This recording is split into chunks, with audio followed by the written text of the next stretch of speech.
Ken, thank you very much for joining me today. I know it's some exciting times because we're going to be releasing a new webinar series with some exciting content. But before we get started on that, I wanted to give a little introduction. So my name is Cesar Keller, and I'm with Parux. We're basically a digital product studio. And you know what? Startups and scale-ups trust us to build some custom software and some pretty cool things, specifically when off-the-shelf software just doesn't cut it. Our mantra is pretty simple, but it's pretty fun. It's cool projects with cool people. And I wanted to have Ken introduce himself, and then we'll get going. Cesar, thank you much. I am Ken Mockabee. I'm senior partner at Parux. And like you said, we work with companies of all sizes, but we do work with a lot of startups and scale ups and companies that are trying to build really cool products. It's what we specialize in, and it's a lot of fun doing it. So, Cesar, why don't you kick this off? Sounds great. So the main goal here is we wanted to create some valuable content, provide some insights based on our careers and experience and what we do day in, day out in helping our customers and share that with the world. It's that simple. And the theme of what we're trying to do is called the Five Club. So let me explain that. In our world, when it comes to designing and building digital applications and doing digital transformation initiatives, we have some pretty hard stats and data that we have to live up to. And that's that 95% of all products fail. And that's a pretty big number. So this stuff is just not for the faint of heart.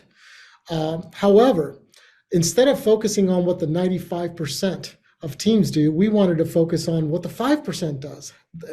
That's the whole thing, right? That's the theme, the Five Club. So what we're going to do is we're going to share a whole bunch of topics across our webinar series, but we're going to break those topics into three different categories. The first category is pre-production.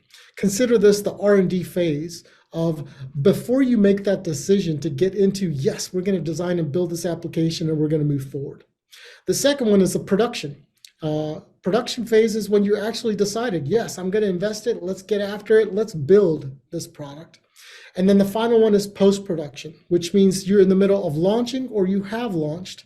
And now that you've built and arrived at that first MVP, and now you get the opportunity for clients and customers to onboard onto your service platform, what do you do now? And then obviously that system repeats, right? Because eventually you get to a certain place and then you start the product cycle all over. So those are the three categories that we're going to group all of our future topics into.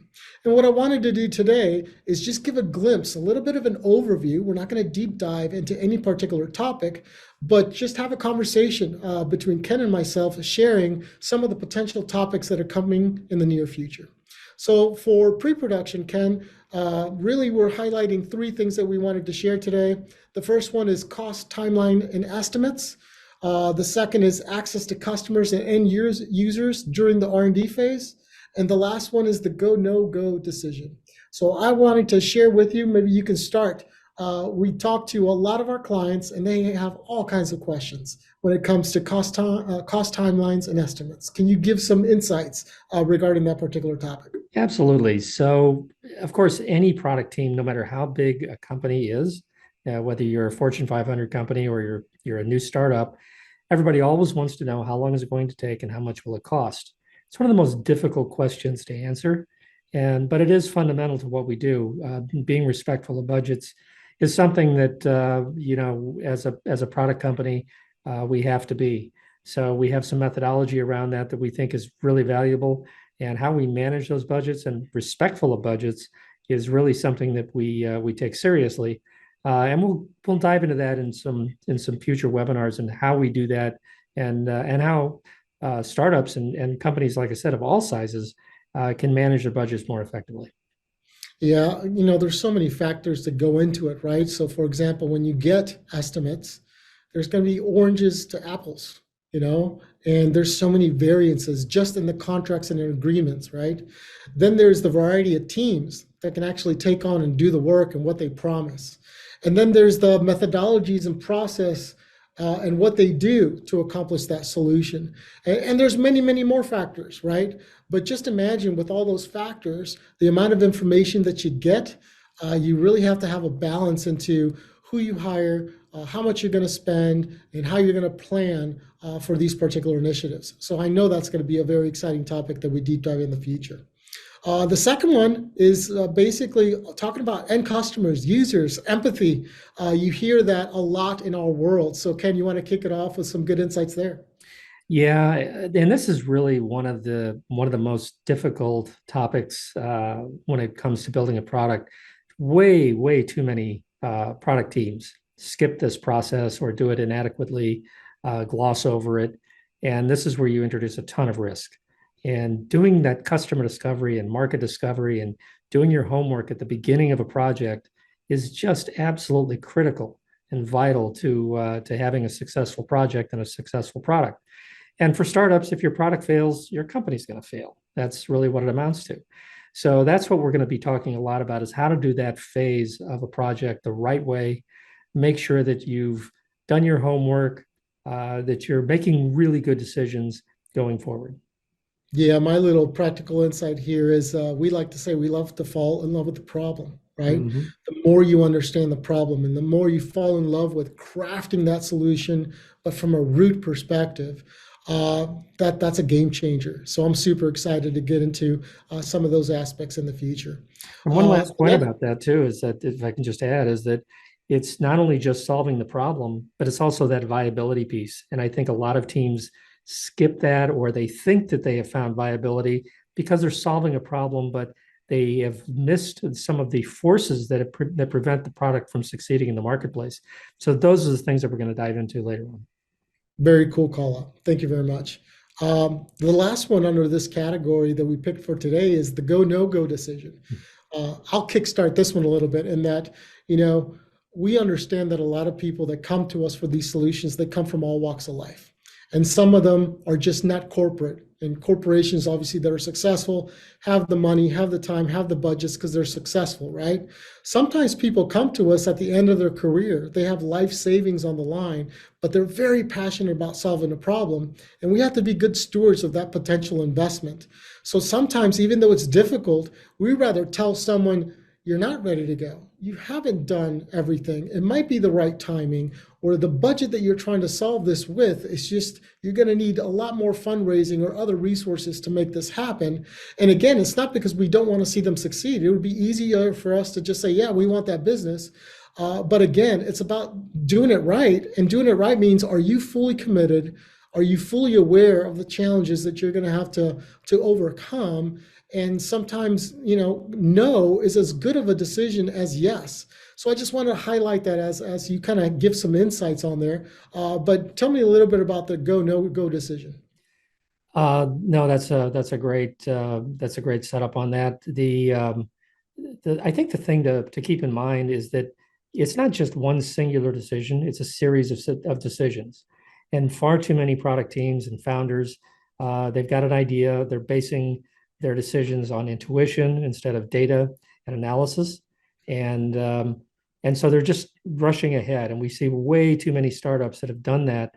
And as you said, sometimes a great decision is it's not the right time. I'm not ready. There wasn't enough need for the product. Those are all really good reasons for not moving ahead. And you have to be able to do that. So we're going to talk a little bit about how to make those decisions more effectively and how it's really almost like climbing a ladder. Yeah, you're trying to get to a really, really good decision to move forward with the product. And then even after that, you have continuous go, no go decisions that you have to make throughout the entire product lifecycle and also for your company. So how you do those effectively is one of the things that I think we should do some deep dives on. Yeah, unfortunately, the world of startup and the world of this passionate need to solve a problem, it can be overbearing with like enthusiasm and excitement, right? And these are positive things, but sometimes that energy is let's just get started. Let's just go. We want to go. And that's what we have to mediate with good data decisions that back up a lot of the hypotheses that we create, and obviously validating that against customers. So those are super huge important things to make sure that we make objective decisions and mitigate risk wherever possible. So great call outs there. Well, let's move over to the next category, right? Let's assume that the go no to go decision was yes, the project was green lighted. And now we're starting, right? Now we're physically investing time, money, and energy into designing and building the product. So the three topics we wanted to surface today is essentially actionable roadmaps, prototyping versus skipping prototyping, and design systems. So there you go. Let's get it kickstarted. There's a lot of conversations that you and I have had over the years, Ken, in regards to what it takes to have an actionable roadmap. So you want to give me some insights and get that topic kickstarted? Yeah, absolutely. And this is one of the problems that I think a lot of founders have. They're so innovative, they're so creative, they've got these great ideas, and their roadmaps are just incredibly complex, incredibly deep, and not realistic. And so one of the things that you have to be able to do is to make really good decisions on what is the most important thing to do first. And that's not just on the product side. It can be about your company itself and you're building your team and anything else that revolves around that. Is you have to have a series of things that you can complete and that are realistic to complete. And you may have ideas for down the line that, for the product, for example, you might have features that you think will be good to have, but you can't do them all at once. And I think you have to be able to make those decisions and say, okay, we're going to tackle these things first. And how do you do that the right way so that your roadmap is good and that your result is going to be good? And I think that's something that we can really do some deep dives on that topic. Yeah, a couple of wordplay, right? In this category, the first one is committed objectives. I mean, that says it all, right? You have a certain amount of time, but you got to generate results. Because if you're not generating results, you're not moving the needle, and if you're not moving the needle, you're getting stuck. So that's kind of the first one that comes to mind. Maybe some other things that you can talk about is a balanced portfolio. Meaning, when you look at how you're solving this product, we leverage methodologies that give you a balanced perspective, like different lenses, right? You can look at the product through the lens of user experience and desirability and the joy and the need that product has with the people that want to use that product. You can also look at the technology, right?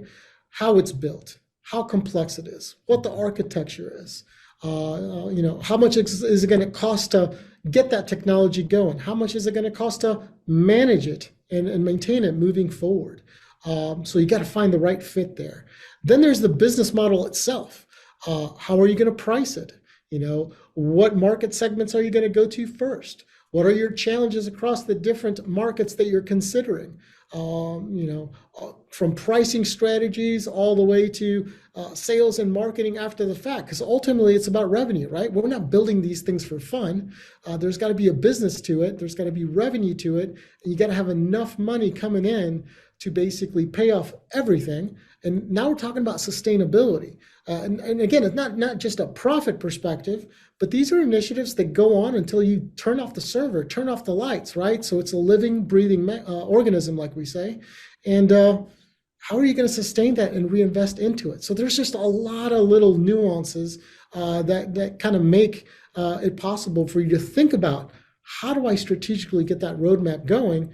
Because ideas are a dime a dozen, and it's all about the execution. So good conversations there. Another topic that we find very, very important is prototyping.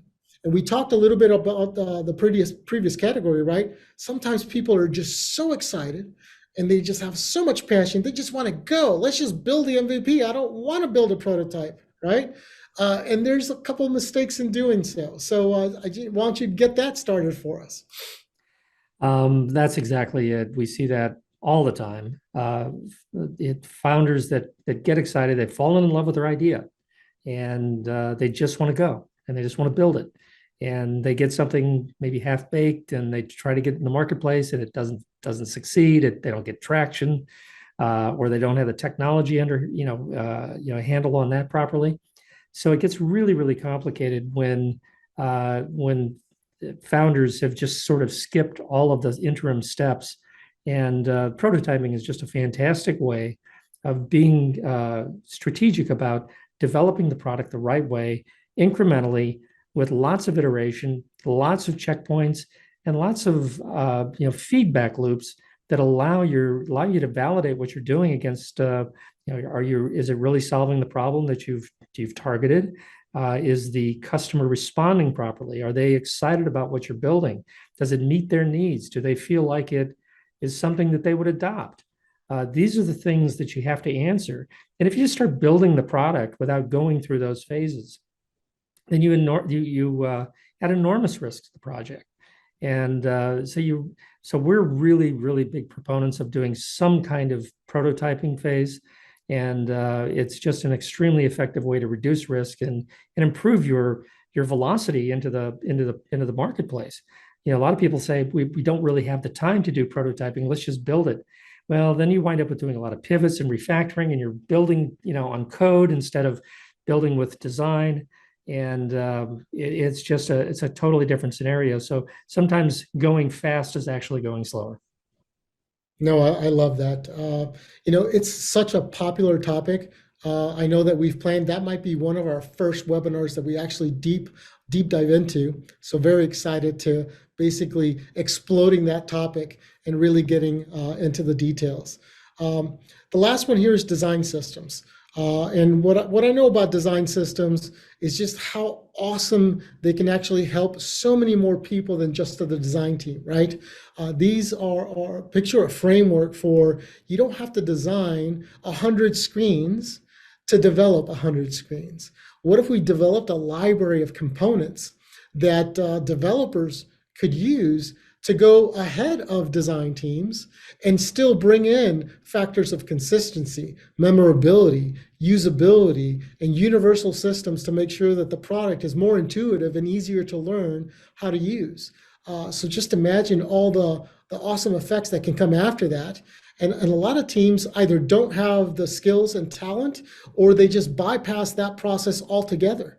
So I'm looking forward to sharing some of those techniques and practical guides, because that can be a very powerful tool, specifically for teams that are small, on how they can actually scale up and move ahead and develop faster than other teams. So super excited about that particular topic. Well, let's move over to post-production.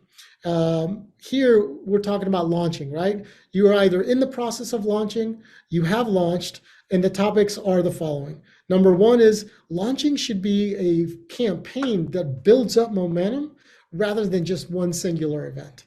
And this is something that we've seen time in and time out, right? Don't wait for a plan to launch other than pressing the button, we are live, we've built it, come and get it, right? So I'll put it over to you, Ken. What kind of insights can you share when it comes to launching? As you said, Cesar, it really is a campaign. It's a series of events that you want to orchestrate, and you build up to that. And really, that almost starts from day one. That is the engagement that you start doing in your discovery phase, and you start building your audience and building your early adopters, and that happens all the way through your product development cycle. So that by the time you do launch, you've got a number of people that are already committed to your product and committed to what you're doing, and that's something that is ongoing. And like you said, it is a campaign. There's a lot of steps to that, but if you do it correctly, your impact on the launch is so much greater. But like you said, so many people flip a switch and say we're launched, and then they sit back and say, okay, what's happening? There's not enough going on. We didn't get any traction. Nobody's coming. So if you do things the right way, you can really, really prevent that scenario. Well, that's a perfect transition into marketing and sales, right? Unfortunately, in my 25 plus year career of all this stuff, I've seen too many times where like, oh, our marketing and sales, we'll worry about that after the product's built. For right now, let's just concentrate on the product. And while I get it, it's all about focus, you have to start planning ahead of time in parallel, because there's a lot of things that you can do before launch to help the success of the launch, but to make sure that you are onboarding the customers and starting to gain a reinvestment back into the product. You've already put a lot of money out to actually build it. why take a chance on that? So I think that the insight here is don't wait until the product is done to start creating strategy and tactics around how to sell and how to market that product. Start as early as you possibly can and leverage what you're learning inside of the production cycles to give you some benefits. The last one is a feature roadmap and how to manage that and what the expectations are. Why don't you give us a little bit of insights on that one, Ken?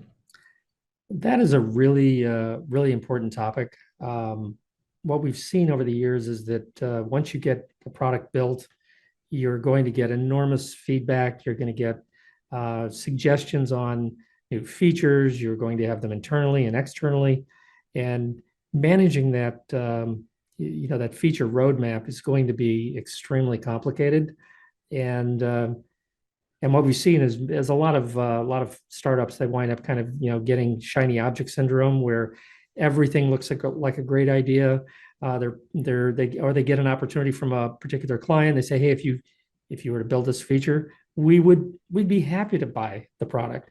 And so they build a feature, and maybe it impacts other features in a negative way, or then the client they don't really come on board. They didn't sign a contract, and they just go away after you've spent all that money and time and effort. So managing that process ongoing is a challenge, and there's an art to it as much as a strategy. That's awesome, Ken. Well, listen, man, I appreciate everything that you did, your valuable time, all the effort that we're putting into this webinar series. I'm excited to kick launch and start a whole bunch of these sooner rather than later. So super exciting times, and thank you very much. Thank you, Cesar.